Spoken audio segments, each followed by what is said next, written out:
Hello दोस्तों, स्वागत है आप सभी का आपके अपने चैनल स्टॉक मार्केट प्रतिनिधि पर। तो इस वीडियो में हम लोग बात करने वाले हैं RIL के बारे में, रिलायंस इंडस्ट्री LTD के बारे में। राइट, पूरा डीप रिसर्च करने वाले हैं एंड स्टॉक को कैसे रिसर्च करते हैं उसके बारे में भी आपको पता लगेगा इस वीडियो में। राइट नाउ, सबसे पहले आप देखोगे कि इसका मार्केट कैप लार्ज कैप है, नो डाउट, सभी को पता है। राइट, एंड इसका अभी करंट प्राइस 2,922 यानी 2,922 रुपये है। इसका हाई है 52 वीक हाई है ये 2,950 एंड 52 वीक लो है इसका 2,000। PE इसका है अभी 28.3 एंड इसका बुक वैल्यू 1110।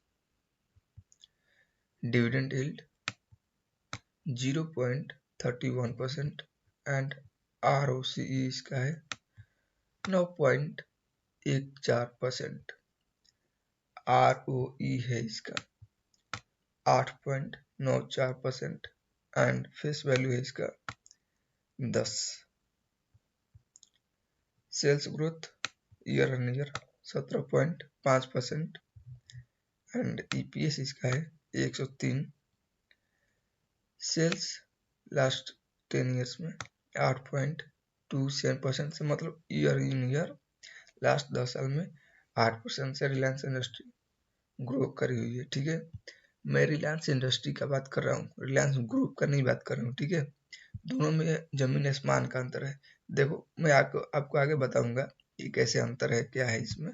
राइट नाउ, अभी आप देखोगे तो शेयर होल्डिंग पैटर्न्स यहाँ पे आपको अच्छे से नहीं दिखेगा, मैं आपको दिखाता हूँ। यहाँ पे देखो, प्रमोटर की शेयर होल्डिंग मतलब बराबर ही है, 50.30% अभी तक है एंड 2021 में आप देखोगे तो 50.58% था, तो 50 से ऊपर ही है promoter holding.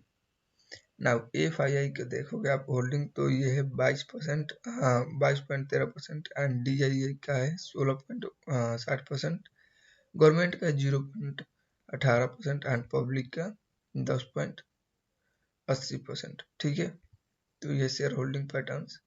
Now cash flow आप देखोगे तो कैश फ्रॉम ऑपरेटिंग एक्टिविटी से इतना है 1,15,032 and cash from investing activity से -93,001 है।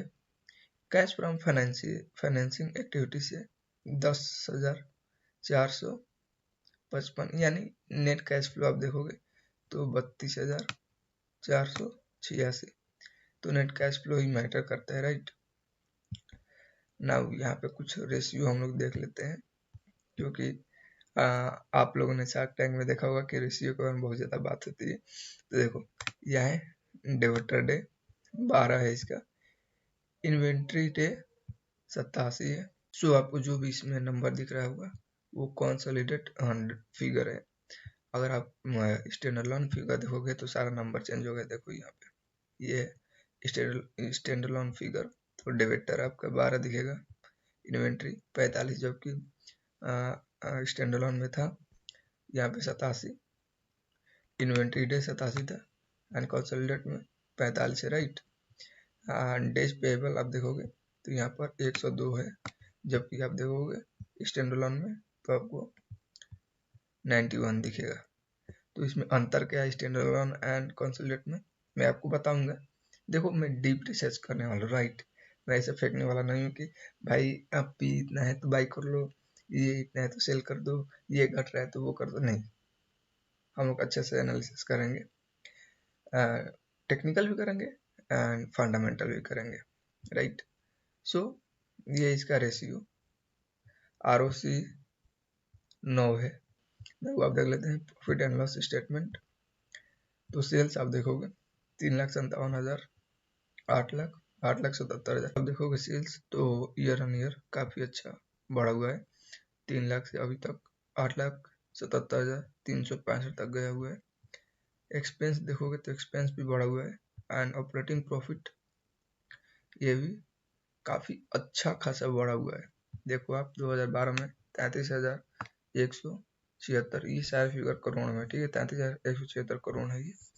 एंड अभी कितना है, 1,58,073 करोड़, ठीक है। एंड अदर इनकम आप देखोगे 14,000।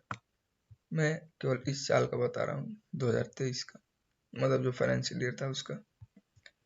एंड डिप्रिसिएशन आप देखोगे तो 48,715। Profit before tax 1,09,88 crore. And net profit की बात करें तो 79,104 करोड़, यानी 79,104 करोड़। EPS 103, जैसे कि हम लोगों ने ऊपर ही देखा बेसिक डिटेल्स में कि EPS कितना है। यहाँ पे आप देखो कंपाउंडेड सेल्स ग्रोथ, तो 10 साल में 8%, कंपाउंडिंग 8%, 5 साल में 18%, 3 साल में 14%, राइट। कंपाउंडेड प्रॉफिट ग्रोथ आप देखोगे 13% है लास्ट 10 साल में एंड 5 साल में, एंड लास्ट 3 साल में 16% है। स्टॉक प्राइस CAGR इसका देखोगे आप, CAGR तो 23% 10 साल का है, एंड 5% 5 साल का 21%, 3 साल का 16%, एंड इस साल का 36%। रिटर्न ऑन इक्विटी 9-10 के करीब में रहता है, राइट।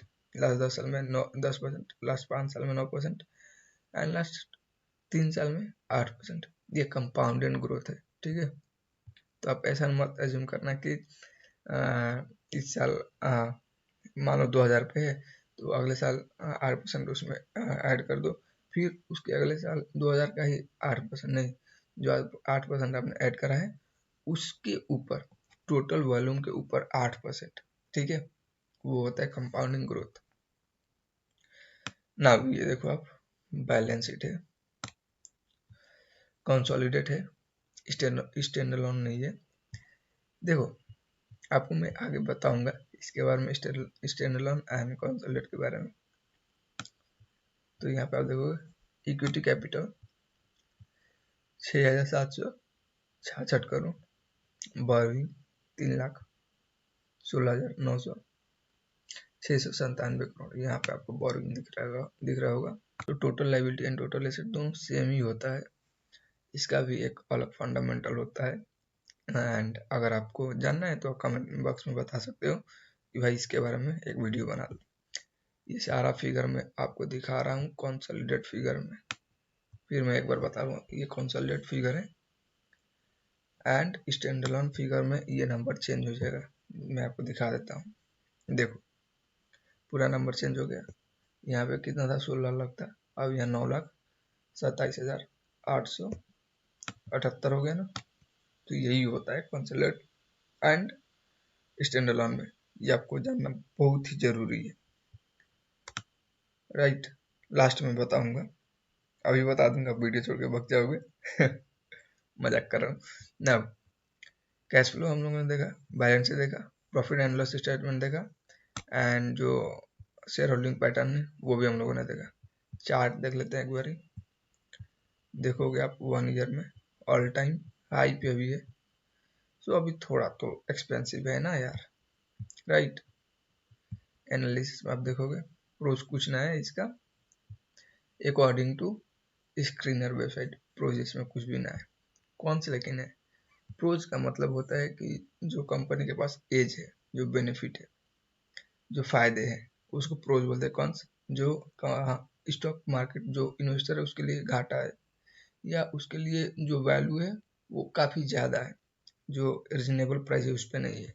तो आप देखोगे यहाँ पे कौन सा क्या है, स्टॉक अभी ट्रेड कर रहे हैं 4.01% बुक वैल्यू से ज़्यादा टाइम्स पे। मतलब कि बुक वैल्यू उसका मान लो कि 4 रुपये है तो वो ट्रेड कर रहा है 20 रुपये पे, ठीक है। नाउ यहाँ पे आप देखोगे company has low return on equity 8.04%, मतलब 3 साल का ये है। एंड डिविडेंड पे आउट आप देखोगे 13% है। प्रॉफिट ओवर लास्ट 3 साल में इसका डिविडेंड पे आउट 13% है, राइट। देखो बड़ी जो जायंट्स कंपनियां होती है वो आपको कंपाउंडेड ग्रोथ दिखाती है एंड आपको कंपाउंडेड रिटर्न भी मिलता है वहां से। आप सोचोगे कि मिड कैप या स्मॉल कैप जैसे आपको 3x 4x 5x रिटर्न एक साल में मिल जाए, नहीं होगा, ऐसा कभी नहीं होने वाला है, राइट। तो ये प्रोज एंड कॉन्स था यहाँ पे, ये मेन गेम, राइट। देखो यहाँ पे आपको प्राइस चार्ट दिख रहा होगा, ऑल टाइम हाई पे दिख रहा है। पी चार्ट है, ये भी आपको ऑल टाइम हाई पे दिख रहा होगा। पीवी अगर आप देखोगे तो पीवी भी ऑल टाइम हाई पे दिख रहा होगा। ये लाजमी सी बात है यार कि अगर जो इसका प्राइस चार्ट है वो ऑल टाइम हाई पे है तो सब कुछ इसका ऑल टाइम हाई पे ही होगा, ऐसा एज्यूम करके हम लोग चल रहे हैं, राइट। नाउ यहाँ पे आप देखोगे टोटल नंबर ऑफ शेयर अभी जो मार्केट में इक्विटी के फॉर्म में 676.61 करोड़, मतलब आप समझ सकते हो कितना है। इसीलिए तो भाई ये बड़ी बड़ी कंपनी में इतना वॉल्यूम आता है, जिसमें आप ऑप्शन ट्रेडिंग करते हो, इक्विटी इंट्राडे करते हो, राइट। तो वॉल्यूम का अच्छा खासा आ जाता है इसमें। इंटरप्राइज वॉल्यूम है इसका, आप देख सकते हो इतना, काउंट करोगे 1 2 3 4 5 6 7, यानी कि 2,13,05,730 करोड़ करोड़ इंटरप्राइज वॉल्यूम है इसका, राइट। नाउ ये तो हो गया थोड़ा डिटेल्स कंपनी के बारे में, शेयर्स कितना है इसका, इंटरप्राइज वॉल्यूम कितना है, डाटा ही है। स्टैंडअलोन डाटा या कंसोलिडेटेड डाटा में क्या अंतर होता है वो देख लेते हैं। जो आप आओगे नीचे, ये है प्रांजल कामरा सर का वेबसाइट। देखो यहाँ पे क्या है, मुकेश अंबानी कंपनी ग्रुप। तो यहाँ पे आप देखोगे, यहाँ पे तो रिलायंस इंडस्ट्री के बारे में हम लोग अभी बात कर ही रहे हैं। रिलायंस इंडस्ट्री के अलावा यहाँ पे आप देखोगे तो जियो फाइनेंसर भी है इसमें। तो देखो अगर एक पार्टिकुलर कंपनी के बारे में बात कर रहा होगा कोई भी, तो वो आपको दिखाएगा स्टैंड अलोन डाटा, जिससे केवल उस कंपनी के जो प्रोडक्ट है उसके सेल्स एंड ग्रोथ के बारे में हमें पता लगता है, उसे बोलते हैं स्टैंड अलोन डाटा, ठीक है। लेकिन जब वो कंपनी एक ग्रुप बन जाती है, जैसे मान लो कि बहुत सारे उसके सब्सिडरी, जैसे रिलायंस का ये है जियो फाइनेंस और नेटवर्क 18 है कि इसके रिलायंस इंडस्ट्री के सब्सिडरी है, राइट। तो जब सब्सिडरी को एंड जो एक्चुअल कंपनी है जैसे RIL है जो रिफाइनरी में काम करती है, दोनों को जो प्रॉफिट एंड लॉस स्टेटमेंट दिखते हैं, मतलब एक साथ देखते हैं, उसको बोलते हैं कंसोलिडेटेड डाटा। अगर हम केवल रिलायंस इंडस्ट्री का ही देखेंगे जो रिफाइनरी में काम करती है, तो उसका अलग डाटा दिखेगा, राइट। तो हमें क्या चाहिए, जो पूरा ग्रुप है उसका डाटा चाहिए, राइट।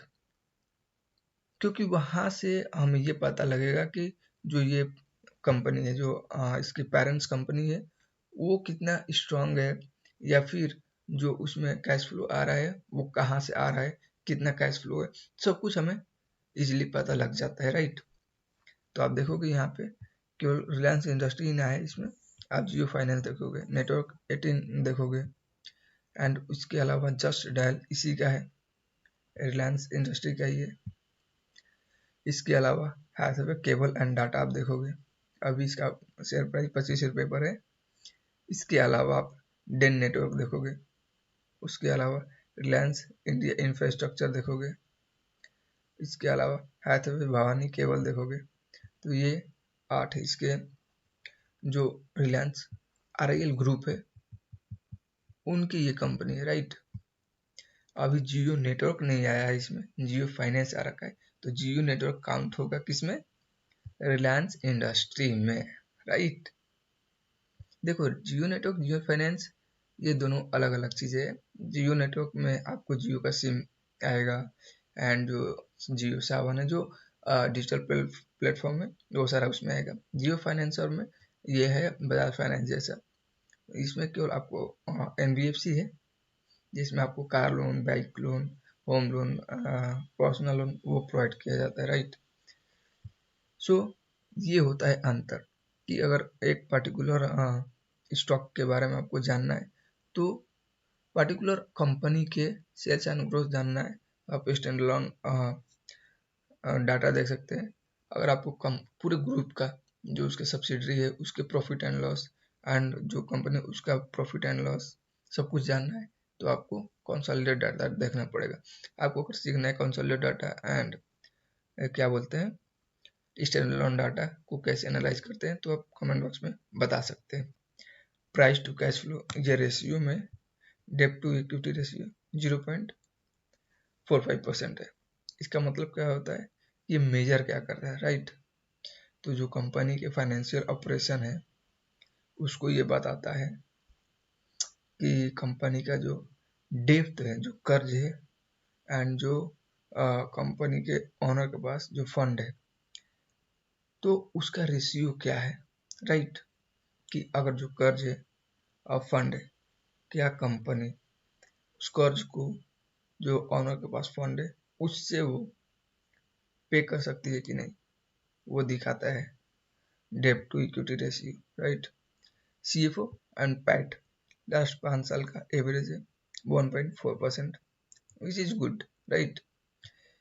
इंटरेस्ट कवर रेशियो आप देखोगे 5.29% है, अगेन दैट इज रिजनेबल, मतलब सही है, कोई उसमें दिक्कत नहीं है।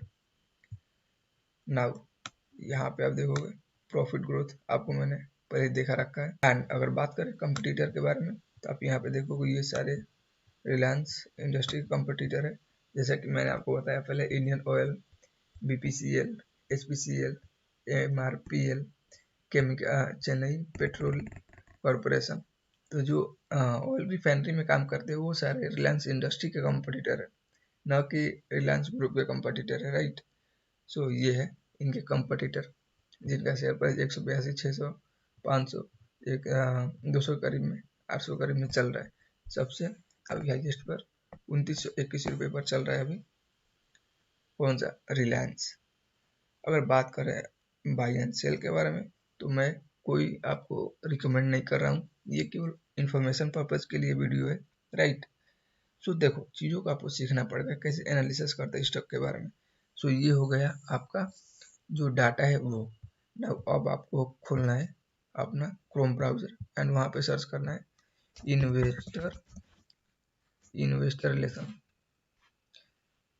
Investor relation of RIL, Reliance industry investor relation.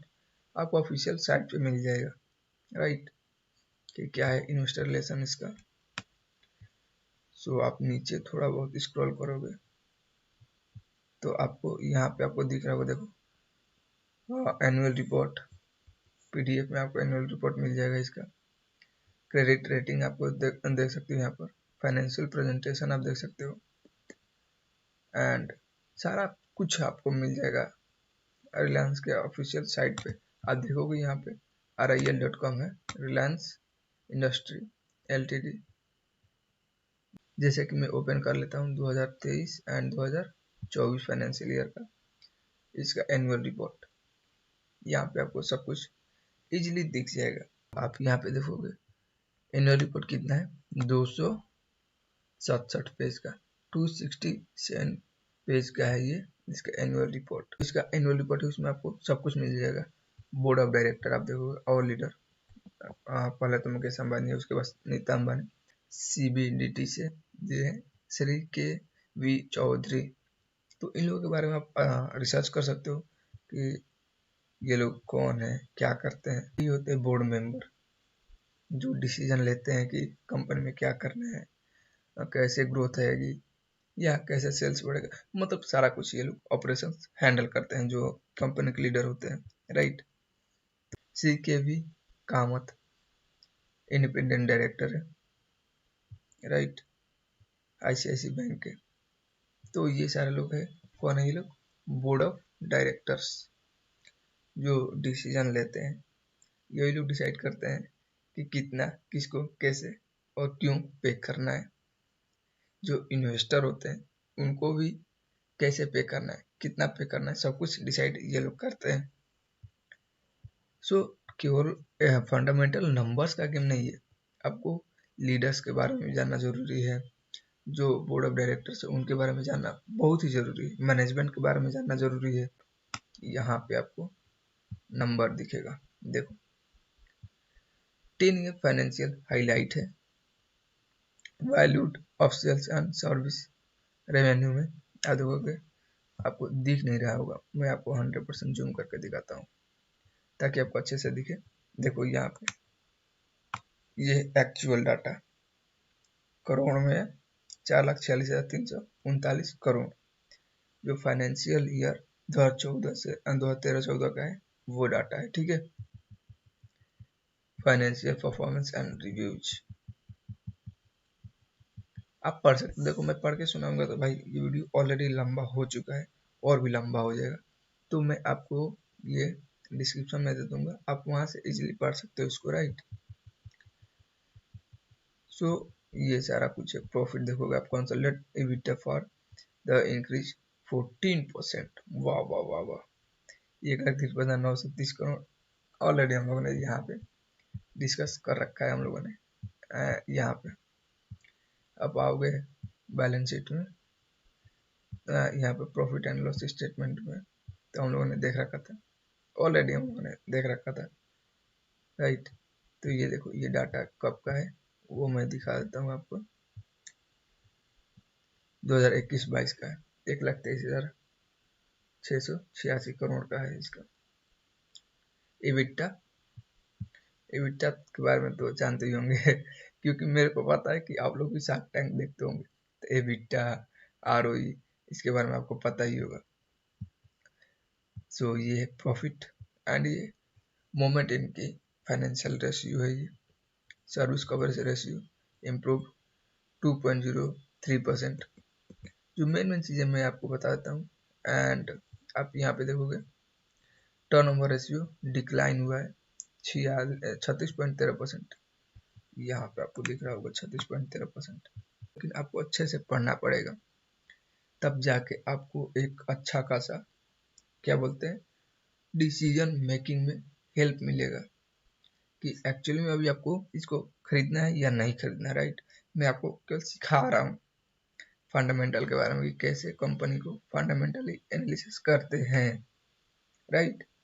देखो सारे सेक्टर के लिए अलग चीज़ है, अगर आपको आईटी सेक्टर के लिए करना है तो उसके लिए अलग टेक्निक होता है, आपको ऑटोमोबाइल सेक्टर के लिए करना है उसके लिए अलग टेक्निक होता है, आपको फाइनेंशियल जो बैंकिंग सेक्टर है उसके लिए अलग होता है, राइट। सब सेक्टर के लिए अलग अलग फंडामेंटल एनालिसिस के तरीके होते हैं। नाउ यहाँ पे हम लोगों ने क्या देखा, एनुअल रिपोर्ट एंड जो इसके बोर्ड ऑफ डायरेक्टर है उनके बारे में देखा, उनके बारे में नहीं देखा, उनको देखा हम लोगों ने। आपको अगर इस यश के ऊपर और भी डीप रिसर्च करना है तो आप क्या कर सकते हो कि उनके बारे में भी सर्च कर सकते हो गूगल पे, ठीक है, कि वो कैसे, उनके पास रिकॉर्ड क्या है, क्योंकि वो सारे बड़े लोग हैं भाई, ठीक है। तो कॉर्पोरेट लेवल पे जो भी चीज़ें होती है वो अमूमन आज तक या जो भी जो गाय को भैंस को दिखाते हैं न्यूज वाले वो कभी नहीं दिखाएंगे भाई, कोई नहीं दिखाता है। आपको क्या है कि आपको साइट्स पे ही मिलेगा, क्योंकि फॉक्स का कोई न्यूज चैनल है नहीं, ठीक है।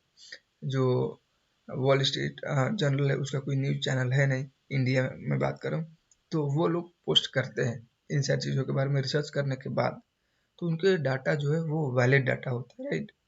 सो वो चीज़ें आपको देखना पड़ेगा। मैं आपको दिखाता हूँ और एक चीज़, देखो जैसे आप जाओगे यहाँ पे आ जाते हैं हम लोग wall street, wall Street Journal, wall Street Journal पे आप आओगे तो यहाँ पे आपको न्यूज देखने को मिलेगा, वॉल स्ट्रीट के बारे में आपको पता ही होगा। तो यहाँ पे आपको सारा न्यूज जो भी है ऑल ओवर वर्ल्ड का आपको देखने को मिलेगा यहाँ पे। तो यहाँ से भी आप डाटा उठा सकते हो, देख सकते हो क्या चल रहा है, क्या हो रहा है, क्या नहीं हो रहा है, राइट। तो ये सारी चीज़ें आपको देखना पड़ेगा। आप देख लेते टेक्निकली इस कंपनी को, आते हैं ट्रेडिंग व्यू पे। ट्रेडिंग व्यू का, क्योंकि हमें लॉन्ग टर्म के लिए इन्वेस्टमेंट करना है, तो 1 वीक या 1 मंथ का चार्ट हम लोग देखेंगे, अगर आप टेक्निकली बिलीव करते हो, राइट।